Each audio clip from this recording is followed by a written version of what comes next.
Nós estamos aqui iniciando a gravação aqui da nossa apresentação do Tech Challenge 1, tá, professora? E aí a gente iniciou o nosso trabalho observando que aprendemos durante esses 2 meses, né, de interação, e optamos por utilizar dados do Minha Casa Minha Vida, do programa Minha Casa Minha Vida, dado que recentemente o governo lançou uma nova faixa, né, e aí a gente meio que botou o chapéuzinho do governo, e aí a gente fez um trabalho pensando, né, em estudos prévios preliminares para ver a viabilidade, né? E aí o nosso objetivo aqui é estimar qual seria o valor do financiamento para essa nova faixa, tá? Então a gente vai iniciar aqui com a turma, né, o nosso estudo, tá? E o nosso objetivo é justamente esse, embasar o programa Minha Casa Minha Vida na nova faixa, na faixa 4. Pode iniciar aí, por gentileza. Beleza. Lembrando que isso tem impactos. É importante, né, porque tem um impacto orçamentário de previsão do custeio do governo, então tudo isso é importante. A gente pegou esse dataset, quebrou em amostras, né, porque com essa quantidade de linhas a gente estava com um pequeno problema de processamento dos dados, eram muitas linhas para o poder computacional que a gente tinha, mas a gente quebrou em amostras e foi razoável os resultados, chegamos a resultados bons. Aqui a gente tentou organizar o trabalho de um modo que quem lesse conseguisse ter um acompanhamento que foi feito, então você tem um pouco falando sobre o dataset, quais são as fontes, né, que como o Ricardo falou, são fontes do governo. A gente tem um dicionário de dados que o cara pode baixar para poder ver do que se trata cada coluna, né, o que é exatamente cada coluna estudada. As nossas variáveis mais fortes que a gente trabalhou foi a questão do valor do financiamento, que é o que a gente tenta prever na regressão, valor de compra e valor de renda. À medida do trabalho a gente vai ver isso, né? Brincou, como a gente falou, com o tamanho da amostra, tentamos fazer de uma maneira representativa em relação aos dados. Começamos com 10 mil, fomos para 20 mil, 50, 60, e no final a gente está com um dataset, um dataframe de 100 mil linhas, né? Beleza, importamos as bibliotecas tudinhas que a gente começou a trabalhar. Aqui a gente tem um head dos dados, com todas as colunas. Eu acho que inicialmente são 22 colunas, mas a gente criou algumas colunas novas para poder trabalhar, de idade, estratificação por região, etc. E aí começou a parte da limpeza dos dados, né? Que essa parte é bem comum e sempre tem dados que a gente precisa limpar. Aí nessa história, dropamos os nulos, verificamos se tinha alguma linha duplicada, também removemos e tem. A gente sempre encontrou algumas linhas que estão repetidas. O padrão era um padrão brasileiro de dados, então a gente teve que trocar ponto por vírgula por ponto para poder somar aqui no Pandas. Fez o tratamento de todas as colunas, né? As colunas de data a gente converteu para um tipo date realmente. Algumas colunas, as mais importantes que a gente está trabalhando, a gente verificou se não tinha nenhuma um valor menor ou igual a 0, porque também não faz sentido valor de compra negativo. Número de taxa de juros, se tinha algum número 0 também, porque não faz sentido ter um financiamento com taxa de juros 0. A partir daqui a gente tem uma estratificação por faixas, que aí quem vai falar é o amigo João Neto. Aqui a gente tem muitas informações relacionadas a valores, né?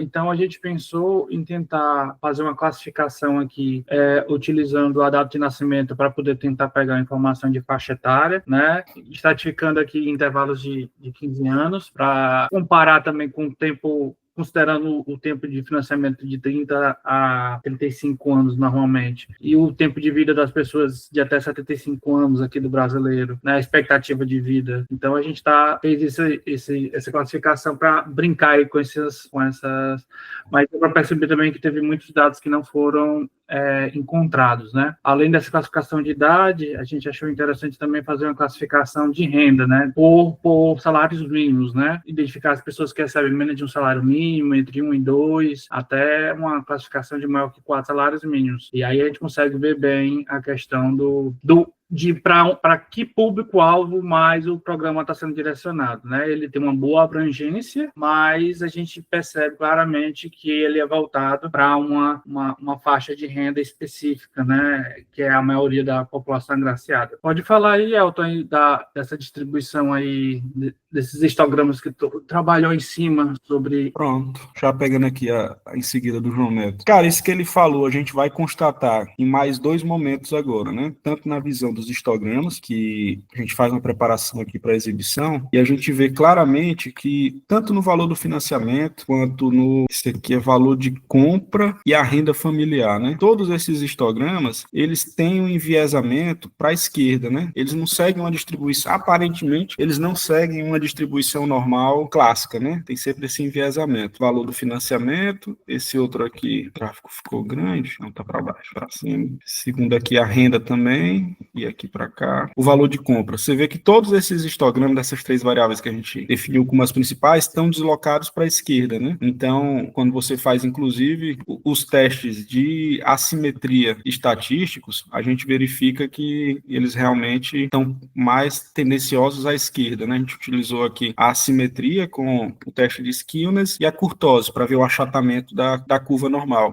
Também pegamos alguns percentis e fez a análise descritiva mais clássica, né, em relação às distribuições, moda, mediana e média. A gente vê que no valor do financiamento, que é o que a gente vai prever lá na frente, você vê que é um valor relativamente baixo, né, o que condiz também com o viés à esquerda dos gráficos e o que condiz também com aquela análise estratificada para o salário mínimo que o João Neto falou, que geralmente são as primeiras faixas. Outra coisa interessante também, que a gente aproveitou para fazer o teste do p-valor, que foi aproveitar e verificar que aquelas curvas realmente não seguem uma normal, né? Você tem um viés associado. E quando você faz o teste aqui associado utilizando o p-valor no normal test, o p-valor vai para zero, o que indica que a gente tem que rejeitar a hipótese nula, segundo a documentação do normal test, que é essa função aqui, que indica que aquela distribuição seguiria uma normal. No caso, ela não vai seguir. Então, a gente está rejeitando realmente, né?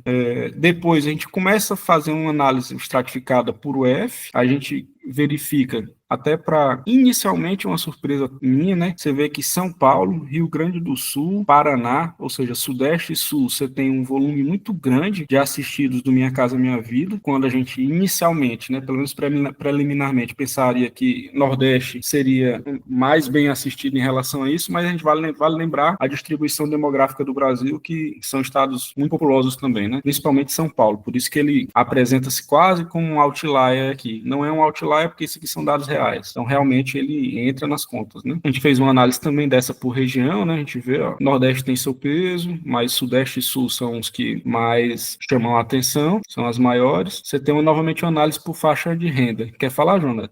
Essa parte da faixa de renda, a gente percebe, né, que realmente, em grande parte, a quantidade de financiamentos, ela se concentra nas pessoas que têm entre 1 e 2 salários mínimos, né? E até que as pessoas que recebem menos do que um salário mínimo, elas têm uma participação maior do que aquelas que recebem entre 3 e 4 e acima de 4 salários mínimos. Ou seja, querendo ou não, a faixa 2, né, que ela fornece alguma espécie de subsídio, ela é a maior, que é a mais utilizada, né, no programa do Minha Casa Minha Vida. A faixa 1 é a que dá o maior subsídio, ela é importante para tentar agraciar, né, as pessoas que realmente ganham menos do que um salário mínimo. E a faixa 3, ela serve como uma oportunidade para as pessoas que estão ali na classe média, né, e ainda não têm o seu primeiro imóvel conseguirem. Então, assim, é uma distribuição em que a gente percebe claramente que o governo está conseguindo, né, cobrir boa parte da sua população, e agora com essa criação da quarta faixa, a expectativa é de que eles consigam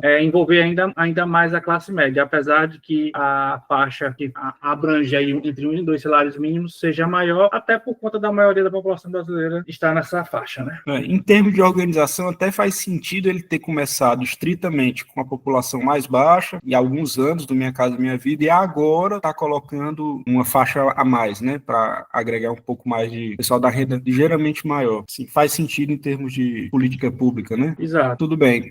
Novamente a distribuição por faixa, né, tá bem determinado aqui, fez uma análise por faixa etária também, então a gente precisou criar uma coluna de idade, e agora que a gente chega talvez na cereja do bolo, né, no objetivo final do trabalho, que é a parte da análise dos modelos preditivos. Aí vou invocar o meu colega Murilo. Então, a partir desse momento aqui, a gente gerou uma matriz de correlação, né, para identificar aí quais colunas teriam uma maior correlação com o nosso objetivo, né, com o target, que é o valor de financiamento. Nessa matriz aqui, a gente já identificou que o valor de financiamento está na 7ª coluna ali, e a gente pode ver que o valor de compra, o valor da renda familiar, número de taxa de juros, eles têm um bom valor aí de correlação com o nosso objetivo aí, que é o valor de financiamento, né?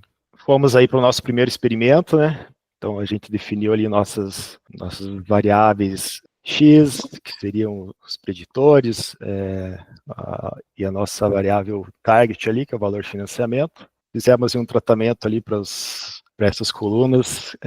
Tem duas colunas ali, tipo de imóvel, o tipo do programa, né, se é FGTS ou não, que a gente adicionou também. E a partir daí fizemos a nossa divisão daí da base, né, em treino e teste ali, a gente usou 80% para treino, 20% para teste. Definimos esses 4 modelos ali, né, regressão linear, árvore de decisão, random forest, gradient boosting, né. Usamos ali os parâmetros padrões ali a princípio para fazer esse primeiro experimento, né? Colocamos ali num primeiro resultado, né? Já nessa análise a gente viu ali que o gradient boosting teve um melhor resultado ali nesse primeiro experimento, né? O R2 próximo aí dos 92, né? Um resultado bom, né? E depois a gente fez um segundo experimento, né? Alterando ali os hiperparâmetros, né? Para cada modelo. Né, fizemos esse para regressão linear, esse é para o Random Forest, vamos colocando novos parâmetros ali. E executando ele, a gente também teve um segundo resultado ali para esses experimentos, né? E o Gradient Boosting se mostrou com um melhor resultado ali, né? 92. Esse R2 ele seria o quão próximo do valor real, né? O nosso modelo está prevendo, né? E o erro quadrático ali também ele ficou bom, né? Ficou na faixa dos 11 mil e pouco. E depois a gente plotou um gráfico ali só para ter uma visualização desses resultados, né? A coluna azul ali é o primeiro experimento, a verde é o segundo, o X é o R quadrado e o Y qual seria o modelo, né? A gente vê que o Gradiente ele performou bem, né? Ele já tinha performado bem chamando o modelo com os parâmetros que vem na biblioteca, mas quando a gente dá uma tunada, ele melhora um pouco a performance, né? Saiu de 91 para um pouco mais de 92, que já é um resultado muito bom. E eu lembro também que a gente antes estava conseguindo um erro médio quadrático de 16 mil reais, e esse erro agora aqui no final da nossa análise começou a cair para 11 mil. Sim, como o valor médio do financiamento é em torno de 100 mil reais, um pouquinho mais, então aproximadamente 10, 11% de erro no valor do financiamento. Já é um valor razoável, dado que a gente poderia aumentar a quantidade de linhas da amostra e melhorar mais o fine tuning dos modelos, né, para prever melhor.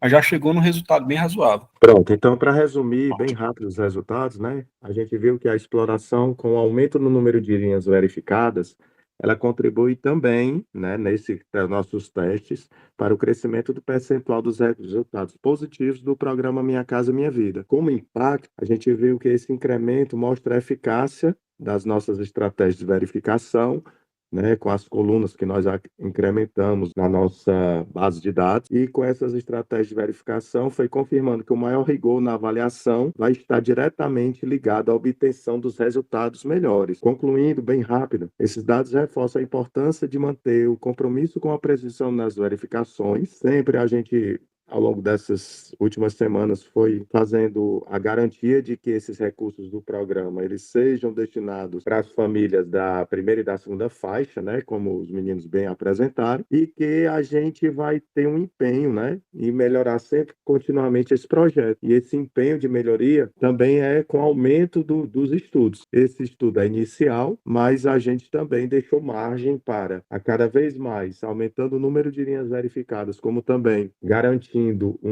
uma limpeza melhor ainda desses dados, a gente vai ter um resultado bem mais eficaz. Essa conclusão aí, professora, é para mostrar que o trabalho está bem elaborado, o relatório escrito vai estar disponibilizado e que ele não é um trabalho finalizado, né? A cada nova vertente que a gente possa verificar, a gente vai ver que o resultado pode ser uma constante nesse aumento positivo que nós tivemos de 10 mil linhas, 16 mil linhas, 50 mil linhas e agora 100 mil linhas, mas também verificar a importância que o programa tem para o alcance do objetivo final do governo, que é a melhoria na qualidade de vida das pessoas. Então, todos um bom dia aí, né? E que para os próximos trabalhos a gente mantenha essa gama de estudos.